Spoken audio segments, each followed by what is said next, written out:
ఛత్తీస్గఢ్ నుంచి భద్రాద్రి కొత్తగూడెం జిల్లాకు వలస వచ్చిన గిరిజనులను ఇక్కడి అధికారులు పట్టించుకోకపోవడంతో ఇబ్బందులు పడుతున్నారు. ఉండేందుకు ఇళ్ల సంగతి దేవుడెరుగు, తాగడానికి నీళ్లు కూడా అందుబాటులో లేవని వాపోతున్నారు గిరిజనులు.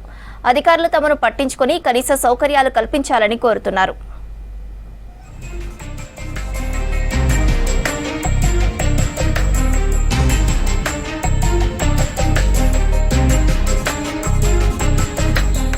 భద్రాద్రి కొత్తగూడెం జిల్లా గుండాల మండలం బాటననగర్లో సుమారు 150 ఆదివాసీ గిరిజన కుటుంబాలు నివసిస్తున్నాయి.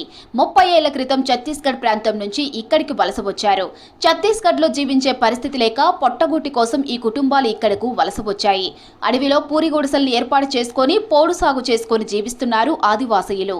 అడవి బిడ్డలైన గిరిజనులు ఒకవైపు అడవిని రక్షిస్తూనే మరోవైపు పోడు భూమి సాగు చేసుకుంటున్నారు. దాదాపుగా 30 సంవత్సరాల క్రితమే ఛత్తీస్గఢ్ నుంచి వలసపోయినటువంటి వాళ్ళని ఒక దగ్గర తీసుకొచ్చి వారికి జీవనోపాధి కల్పించే విధంగా ఒక గ్రామాన్ని రోడ్డు ప్రక్కన ఏర్పాటు చేయడం జరిగింది. ఇప్పటి వరకు దాదాపుగా 5-6 సార్లు దఫాలుగా ఎన్నికలు జరిగినాయి. వారికి ఆధార్ కార్డులు ఉన్నాయి, వాళ్ళకి రేషన్ కార్డులు ఉన్నాయి, కానీ మంచినీరు సౌకర్యం లేదు, విద్యుత్ సౌకర్యం లేదు. ఆదివాసీల బాగోగుల గురించి స్థానిక అధికారులు పట్టించుకోవడం లేదు. మంచినీళ్ల కోసం కిలోమీటర్లు నడిచి వెళ్లాల్సి వస్తుంది. ఇక ఎండాకాలం వస్తే వీరి పరిస్థితి దారుణంగా ఉంటుంది. సరైన ఇల్లు లేక గాలి వానలకు వారు పడే అవస్థలు అంతా ఇంతా కాదు. ఆదివాసీలకు అన్ని ఉన్నాయి, హక్కు ఓటర్ ఐడి ఉన్నది, రేషన్ కార్డు ఉన్నది, వాళ్ళ ఇంటి నెంబర్లు వచ్చినాయి, కానీ వాళ్ళు కూలి చేసుకొని బతికేటటువంటి పరిస్థితి ఉన్నది. కనుక ఈ ప్రభుత్వం ఎప్పటికైనా కూడా ఈ యొక్క బాటనగర్ అనేటువంటి గ్రామాన్ని దృష్టిలో ఉంచుకొని ఈ గ్రామంలో ఉండేటటువంటి వీళ్ళ సమస్యలను తెలుసుకోవాలనేటటువంటిది మేము కోరుతా ఉన్నాం. సీసీ రోడ్లు లేవు, ఇందరమ్మ ఇల్లు లేవు, కాలనీ ఇల్లు లేవు, కరెంటు లేదు, తాగడానికి కూడా మంచినీరు లేనటువంటి పరిస్థితి ఈ ఆదివాసీలకు ఉన్నది.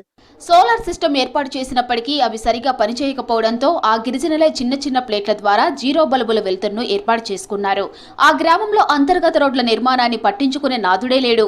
ఆ ప్రాంతంలో ఉన్న న్యూ డెమోక్రసీ పార్టీ మాజీ జెడ్పీటీసీ ఈసం బాటన్న కృషితో ఓ పాఠశాలను మాత్రం నిర్మించారు.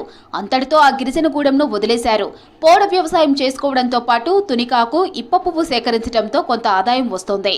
ఈ ఆదివాసీ గిరిజనులకు ఉన్న ఆధార్ కార్డు, రేషన్ కార్డులు ఓటు వేసేందుకు ఉపయోగపడుతున్నాయి. కానీ వారికి సర్కారు నుంచి ఎలాంటి సాయం అందటం లేదు. కృష్ణాపురం మడవిలో ఉన్నాం, పాఠశాలలో 10 సంవత్సరాలు ఉన్నాము. ఆ నుంచి ఇక్కడ కూడా 11 అయితే ఉన్నది బాటాన్ నగర్. ఆడ ఉన్నాము. మాకు ఇట్లా మంచి బోర్ లేదు, మాకు రోడ్ లేదు, కరెంట్ లేదు, ఏం లేదు సారు. ఎవరు వచ్చినా కూడా మా ఎమ్మెల్యే కూడా మాకు తెలియలేదు, అని పేరే తెలుసుకున్నా ఇక ముఖమే చూడలేదు.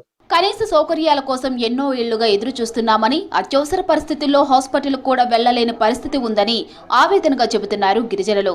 అధికారులు తమకు కనీస సౌకర్యాలు కల్పించాలని కోరుతున్నారు.